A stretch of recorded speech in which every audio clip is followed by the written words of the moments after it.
अस्सलाम वालेकुम दोस्तों, कैसे हैं आप सब। उम्मीद करता हूँ आप सब खैरियत से होंगे। तो दोस्तों, आज हम आपको दिखा रहे हैं कि सऊदी अरब में जो ईंटें वगैरह आती हैं जिसे बलाक कहते हैं।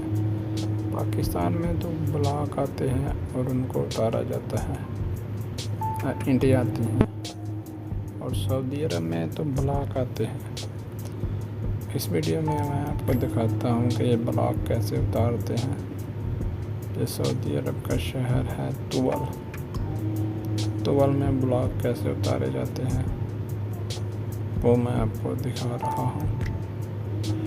इधर बलाक अभी ये गाड़ी उतारेगी, तो आप देखें कैसी वीडियो लगती है आपको और कैसे ये उतार के रखते हैं सऊदी अरब में बलाक।